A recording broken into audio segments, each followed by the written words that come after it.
Hey guys, so in Bible this week, we're talking about that thing that we call the fall. Now remember, nobody fell down.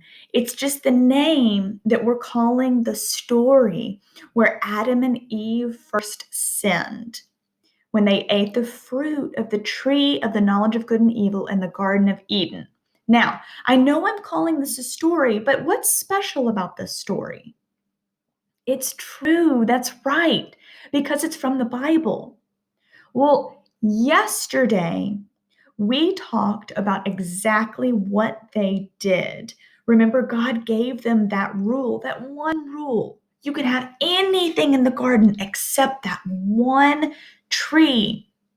But remember, Satan came and lied to Eve. He told Eve that she would be fine. God would want her to eat it, it would make her more like God.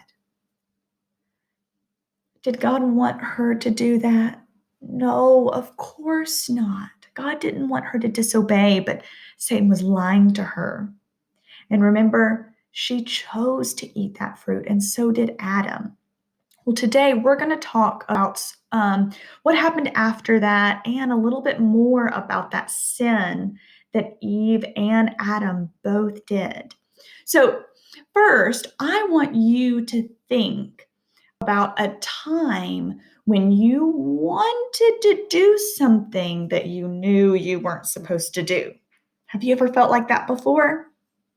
I have too. Maybe your mom or dad made some cookies for a party and you knew they're not for you to eat right now. They're for later. Oh, but they smell so good and you want one so bad. You know that feeling? You know you're not supposed to, but you really want to. Or maybe you want to go outside and play, but you know you're supposed to clean your room first. So you start looking at the mess in your room and you maybe think, "Hmm, what if I just push all of this into the closet and under the bed? That would be faster than actually cleaning it, and then I can go play." That feeling is called temptation. That's a big word, but what it means is you are wanting to do something, and usually it's not something you need to do. Well, when you were wanting those cookies, you were tempted to eat the cookie. Did you ever actually eat it? No, but you wanted to. You were tempted to.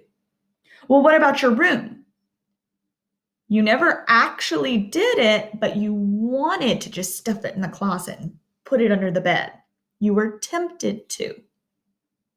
Well, in our story, our true story about Adam and Eve in the garden, Adam and Eve were tempted by Satan.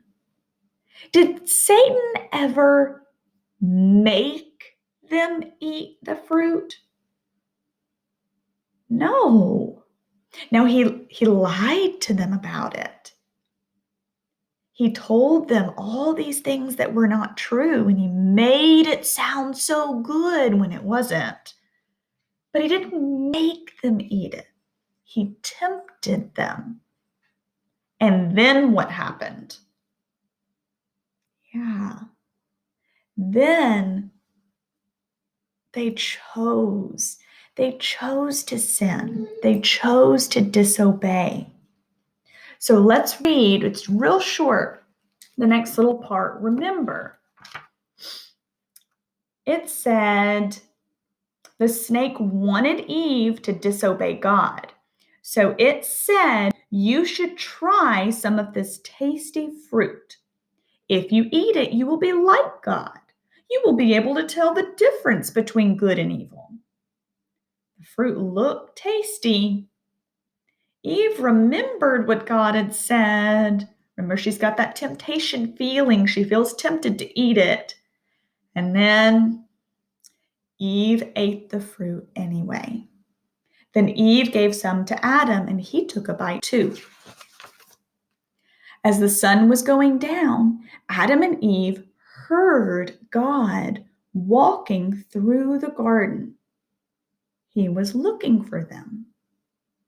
Adam and Eve hid among the trees. They were afraid. Why would Adam and Eve hide? Yeah, because they knew they messed up and they were scared because they had disobeyed. They messed up and they felt afraid of what would happen next. God asked, "What have you done? Did you eat the fruit from the forbidden tree?"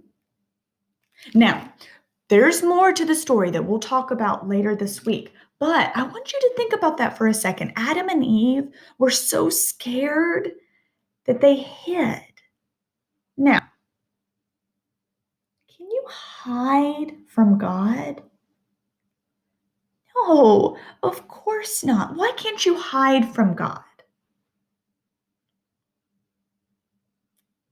That's right, because He's everywhere all the time. He sees everything.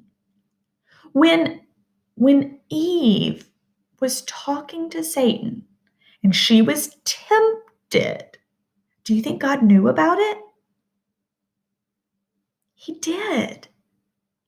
And when Eve took a bite, do you think God knew? Yes. And when she gave it to Adam, he knew that Adam did too. But Adam and Eve remembered the minute that they disobeyed and they ate that fruit, sin messed up everything. So then they were afraid and they tried to hide from God. So I want to read you a little story. Now, this is a made up story, but it's going to help us think about Adam and Eve hiding from God. This is about a little boy named Kenji. So let's listen. Kenji enjoyed building with plastic bricks, but he didn't always put them away. He left a few of his building bricks on the floor of his room.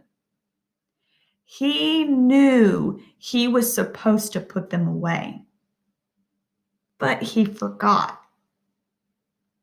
One evening, Kenji's father came in to kiss him goodnight and say prayers. Ouch! Kenji's dad had stepped on one of the plastic bricks. It hurt his foot. Kenji's dad asked who'd left the plastic bricks on the floor. Kenji admitted that he had, and he apologized. His dad gave him a big hug. Now, did Kenji disobey? Yeah, what did he do? Yeah, he left those bricks out on the floor and he knew he was supposed to put them away. Did his father know who left the bricks out? Yeah. So at the end of the story, remember, let me go back and read. It says, Kenji's dad stepped on one of the plastic bricks. It hurt his foot. Kenji's dad asked who'd left the plastic bricks on the floor. So why do you think Kenji's dad asked him who left them out?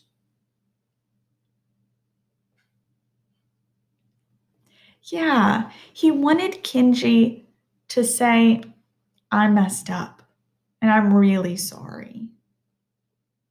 Does God know when we do the right thing? Yeah. And does God also know when we do the wrong thing? He does. But We've learned, what does God want us to do when we mess up? Does God want us to run away and hide? No. What does He want us to do? That's right. To ask for forgiveness, to say we're sorry. And remember, is saying we're sorry just one quick, oh, I'm sorry? No. Asking for forgiveness has different parts. It's saying first that I messed up, not trying to blame anyone else, not trying to lie or make up a story, just saying, I messed up. And then what do you say next? I'm so sorry. And then, are you done? No. You have to say, I promise to do better. I'll try better next time. Because Kenji, if he said he was sorry and then he left them out the next day, and he said, oh, I'm sorry, and then he left the bricks out again and again and again and again, do you think he's learning from his mistakes? And do you think he's really sorry? No. So when you ask for forgiveness like that, remember those three parts. The first, I messed up. I'm so sorry. I promise I'll try to do better. And so that's what Adam and Eve should have done. They can't hide from God. Of course, God knew what happened. They should have run to him and said, I messed up. I'm so sorry. Please forgive me. I'll try to do better.